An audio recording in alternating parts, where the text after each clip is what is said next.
PM. La commission PM mise au point du matin. Face à face avec Robert Pilote et le psychiatre Pierre Mailloux. La commission PM. Voici Catherine Gaudreault. Très heureuse de les retrouver. On va parler de la panique. On vient d'entendre notre collègue de travail, Stéphane Tremblay, qui s'est enlisé dans l'eau avec le véhicule. Quelle histoire! Quelle histoire! Bonjour tout le monde. Allô, Catherine?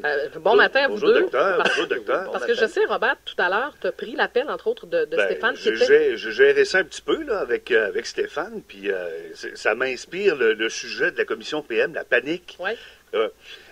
Juste pour vous remettre en contexte, là, Stéphane téléphone d'abord à Raphaël. Oui. Raphaël, c'est pas trop quoi faire avec, parce que le Stéphane, visiblement, est en état de choc, en état de panique. Oui. Mais là, finalement, ça aboutit pas, cet appel-là. Je rappelle Stéphane, et là, je parle à Stéphane en disant, bon, raconte-moi, t'es où? Et là, il est vraiment paniqué. Et là, il me dit, appelle le 911. Oui, mais oui, appelle le 911, je peux appeler le 911, ils vont me poser des questions, mais je sais pas où t'es, qu'est-ce que tu fais, qu'est-ce que là. Et véritablement, là, j'ai senti que Stéphane, qui est un gars qui est quand même, tu sais, il prend sa place, c'est assez imposant. Oh, oui, puis ça y en prend pas mal pour le déstabiliser. Mais quand que même. là, le gars que j'avais en bout de ligne là, est en train de perdre ses moyens. Ouais. L'eau, il était dans le véhicule, l'eau était en train de monter. Là, Robin appelle le 911, puis là, j'entendais le bouillon, tu sais. Puis là, finalement, il a sorti de sa voiture. Et là, je me suis dit, quand Pierre est arrivé ce matin, je disais, c'est un maudit bon sujet pour la commission PM, la panique. Ouais. Que c'est que ça fait à un être humain lorsqu'il se retrouve dans une situation de détresse? Parce qu'il nous l'a expliqué tout à l'heure, Dr. Maheu. Il a dit, je pensais que c'était terminé. Je pensais que je vivais mes derniers moments.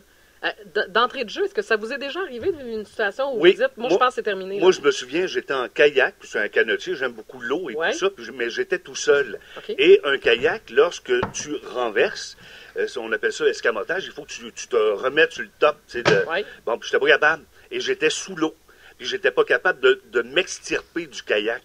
Pendant 2-3 secondes, là, j'ai eu bien peur que c'était pour arrêter là. J'ai été donc en panique, mais à un moment donné, c'est comme si j'ai déployé une force et puis là, j'ai fini par agripper le fond.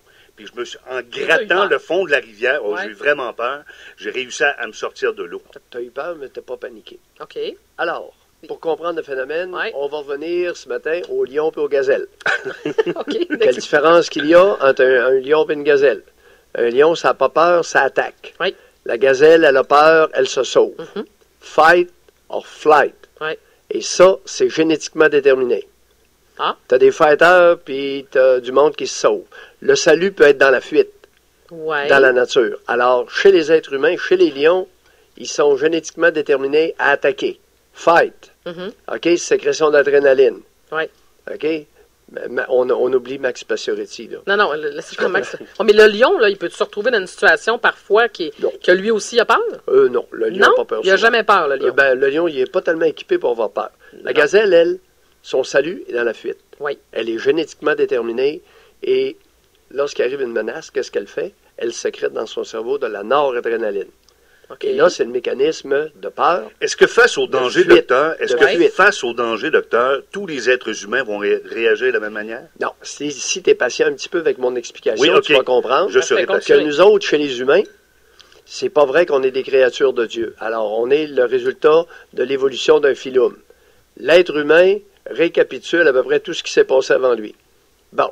Alors, il y a des êtres humains qui ont le mécanisme biologique du lion, puis il y a des êtres humains qui ont le mécanisme biologique de la gazelle. Oui. Hommes et femmes, c'est pas relié au genre. OK, là, ici, parce que c'est ce que je partais pour vous demander. Non? OK, pas nécessairement. Non. Il y a des hommes gazelles, puis il y a des femmes lionnes. Oui. OK. Ben oui, vous avez eu un exemple là, ce matin avec Stéphane, respectueusement dit, il y a de la génétique de gazelle.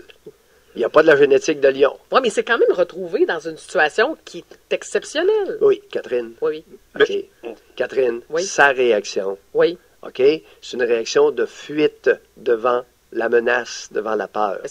OK. Une réaction de fuite. Il faut bien comprendre la fuite versus j'attaque. Est-ce qu'on est capable de bien exercer son jugement lorsqu'on est en situation de panique? Non. Ça, la réponse est claire. C'est pour tout le monde? Oui. Alors, à partir du moment où vous êtes paniqué, vous n'avez plus accès à votre raison. Alors, tu peux avoir peur sans être paniqué. Alors, l'exemple que tu donnes de toi-même, Robert, tu as eu peur, OK, tu t'es agrippé, mais tu as pris des moyens. Si tu avais été en panique, tu serais mort. Tu ne serais pas ici ce matin, parce que tu serais mort noyé. OK.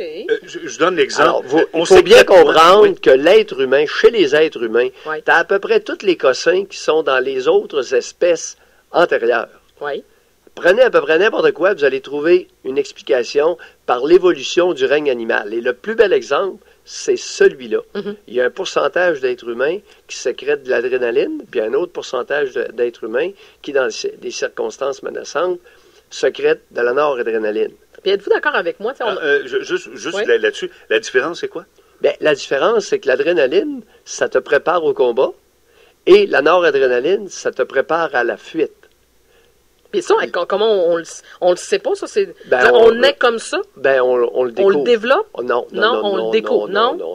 Mais mettons, une gazelle, peut-elle devenir une lionne? Ou... Ben non. Oh, ben non, mais je sais pas, Dr Mailloux.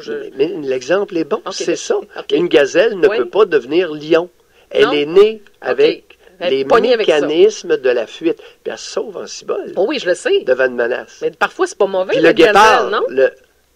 Ben, c'est pas que c'est bon ou mauvais. Ben non, mais... J'ai bien dit tout à l'heure, le salut peut être dans la fuite. OK, parfait. Et puis, il y a des individus qui vont attaquer. Puis... Et tous les hommes peuvent pas... Ils avaient raison, mais ils sont morts comme s'ils avaient eu tort. Et tous les hommes ne peuvent pas être des bons soldats.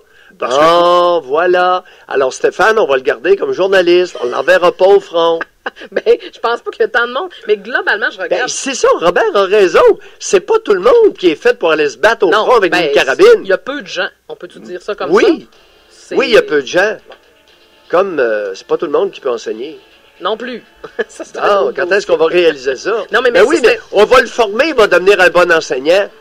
Ouais. Non. Non plus? Non. Plus? Bon. Non, puis les infirmières, j'aurais aimé ça, on va en reparler demain matin. De ça. OK, on va se les garder infirmières, ça oui. Vous lui donnez combien, Robert, ce matin? 8,7. Oui, quand même, hein? Oui. Il a fait une bonne note pour son explication, Robert? Je pense que oui. Il n'a pas paniqué. Non, il a gardé toute sa tête. Je pense que vous êtes un lion. On y donne dessus. Non, moi je suis un peu heureux. Écoute, un unijambiste peu heureux. Je suis peu heureux de nature. Non, vous êtes un lion, arrêtez-moi ça. Je vais vous donner un 10 ce matin. Robert, un le lion, 10 que j'aurais voulu lui donner hier, je vous le donne aujourd'hui. Moi, je suis un lion. Un lion? Je suis un lion. Oh oui, on pense que Robert, il y a du lion. Vous m'évaluez comment? Moi, je suis plus type gazelle? Non, t'as du lion. T'es ambivalent. Je suis ambivalent. Non, t'es pas une gazelle, Catherine Godreau. Oublie la gazelle. On remet ça demain matin.